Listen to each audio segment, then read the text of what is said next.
Warhammer 40k Darktide had a rocky release in late 2022. About half a year later, what's changed? Warhammer 40k Darktide is a player versus environment game, taking large amounts of inspiration from the ever-beloved Left 4 Dead series, along with having things like loot and RPG mechanics that allow for character progression, as well as 4 different types of classes with different abilities and weapons for each one of them. Thankfully enough, this wasn't the first rodeo for the Warhammer license for the Darktide developers, with them making 2 very similar Warhammer Fantasy and End Times related games instead, where they refined the formula of the game. Both Vermintide 1 and 2 had a lot of issues at launch, with the game being generally disliked until about a year later, where they updated the game to a point where it was practically a new game, with them adding like a billion different things and making it so the overall quality of the game was better. This can also be seen by the big dip in player base numbers that Darktide had too, but Darktide does seem to be getting some updates that are making the game better, even though its player base is at a tenth of what it used to be. This included me during the max exodus of players during January of 2023, where a biblical amount of people skedaddled and the player base at the time cut in half, with it again being cut in half in February of the same year. But it is getting updates that may or may not be bringing in old players or making suckers out of new players. And with this video, I hope I can show the upkeep of Darktide and if you want to buy the game or not based on it. Either way, if you're just joining in or have been here since the beginning, here's a rundown of the history of the updates of the game and some of the functions they added, or should have been there in the first place, as well as talking about some of the weapons, nerfs, buffs, and shop history? Maybe not that one. And that's no lie though, for as long as the game has been out there, have been paid cosmetics in a shop. Most of these items are visual reference to other parts of the Warhammer 40k lore, but that being stuff like things like the Armageddon Steel Legion, Cadian regiments, looking like a handsome bullgrin, and other weird and wacky things that make it so you can feel a bit more like an individual by spending money on a game you already dumped a good bit of cash on. And it's even worse when you realize that the only thing they pushed on the game's release was the premium cosmetics store. Everything else felt like it really didn't matter, nothing mattered. The only thing that was added for the game for the first month of the game's life cycle was a bunch of microtransactions. And it felt a little something like this. Fat Shark is opening a new game, Vermintide 3. First of all, congratulations, Fat Shark. Hello, I like money. What inspired you to make this 40k game and have this be your update schedule? Money. Besides that, the game came out in a way that can only be called unfinished, with one of the vendors having no functionality, with there also being no way to get a weapon you would want, just relying on a random chance. The game's list of missions kind of felt repetitive, especially for those who were so used to the expansiveness of Vermintide, with it being so bare bone that you could swear it was still part of the open beta. This time you could buy some very basic reskin cosmetics that you get through achievements, that could be found at the weapon vendor. There was a mission selection menu with an optional difficulty slider and a quick play feature. And there was no real way to get the loot you might actually want guaranteed, but you just having to hope that it shows up in the story you get as a random drop at the end of a mission. And if you wanted to reroll weapon modifiers, you had no chance. You could at least upgrade their rarity though, making them better weapons. But overall, at the start of the game, if you were playing it, you were starved and not eating good. Also, I'm not going to talk about hotfixes. They're kind of nothing updates that just change some numbers around. And if you want me to talk about how many maggots explode from a poxwalker in every update, I don't know, you're going to need to give me some more commitment first. I'm going to say 20 likes and maybe a good few subscribers my way, and I'll do some more Darktide stuff for you, don't worry. The first big update came 2 weeks after the game came out.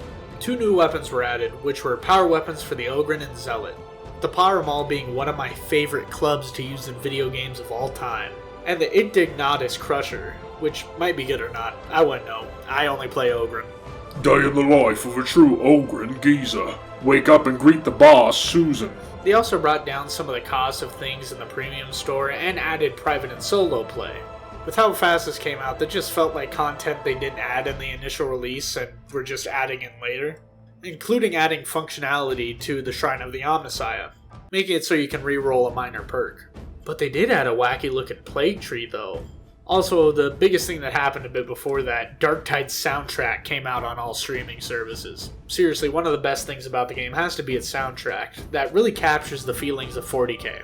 Then they went silent for a good few months, until February 7th, where they added absolutely nothing. That's right, after 2 months, what they did is just put out a balance patch, with each of the 4 classes getting some tweaks and bug fixes. The Ogre got nerfed, with some of his talents being no longer used because of it. The Zealot had some of their numbers switch around, with them coming out as a net 0.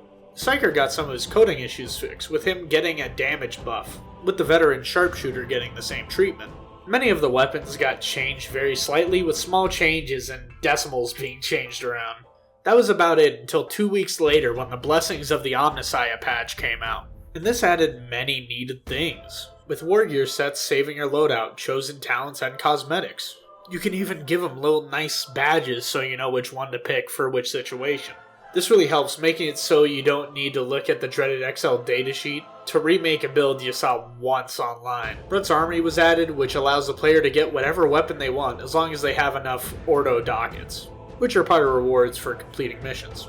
They always start at the lowest rarity though, so you do want to work for it if you want to make that a higher rarity, which you can with the added functionality added to the Shrine of the Omnissiah, which include rerolling small perks, with it making it do things like making you do slightly more damage towards large enemies or apply a perk to a key slot, making it so you can get toughness on chained hits when bashing in poxwalkers, or gain ammo on critical hits. The way that side perks are chosen is random, but if you want to choose one of your key perks, you take one of them from a copy of that same weapon and then apply it to your new weapon, destroying the old gear when it happens.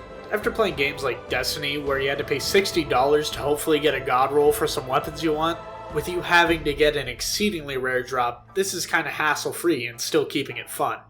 They also changed some things, making it a bit easier to get higher rarity gear from weekly challenges. Oh, yummy, yummy, yummy, I love weekly challenges. You know what else I love? Them upping the amount of crafting materials found in missions depending on difficulty, making it so you can become a loot vacuum on higher difficulties, plus you're guaranteed a goodie at the end of each mission, with item rarity depending on difficulty and the conditions you're fighting in. Plus they added silly little emotes. I don't know, they didn't add the gritty like Fortnite, so what's up with that, Fat Shark? Get with the times. The next patch, 2 weeks later, would add some quality of life features, including the fact that you get a small notification for when a strike team member picks up crafting materials. That just kind of looks too big and intrusive. Now I don't want to nitpick too much, but why not just make a little pop-up where it's a crafting material with a plus right next to it that shows how much of a certain material was picked up. You can also see how many crafting materials were picked up by pressing tab, tweak some of the abilities for the classes, including the Psyker and Skullbreaker, while fixing a bug for the Preacher. Some of the ways that weapon rarity were calculated at the end of the match were changed, as well as adding and changing some of the blessings. On top of that, the amount of plasteel needed to upgrade a weapon was brought down quite a bit, making it so the grind is even less of a burden, especially if you want a master-crafted gun to get your grubby little fingers on. The next big content drop happened 2 weeks later with more features and an update called the Tools of War, including the biggest weapon drop yet, with the armory being brought closer to the Shrine of the Omnissiah, so you didn't need to go back and forth constantly.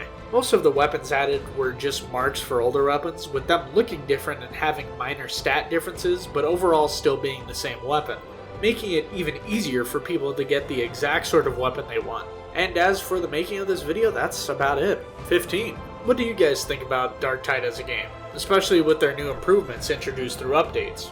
Was it too late, or do you think you might have fun with the game still? I think the game has an amazing soundtrack, visual design, and writing for the characters. All of that really gives the game a good personality. And personally, I really like Darktide, because I have a way to show my friends who aren't particularly into models or anything like that my hobby, and maybe even get them interested in the lore. Plus, making a video about the Ogryn and my favorite build for them at the time in Darktide gave me some of the highest performing content on my channel. Make sure to tell me your opinion about the game in the comments section down below. I plan to do more Warhammer game coverage in the future, as well as talking about the tabletop and some of the news that comes out too. To be honest with you, I'm a really big fan of Boltgun and a big fan of old school Doom, even though the game is a bit more like Shadow Warrior Duke Nukem 3D. If you like those ideas, make sure to leave a like, and maybe show some of my videos around to your buds. It would be a big help. Till next video, fellas!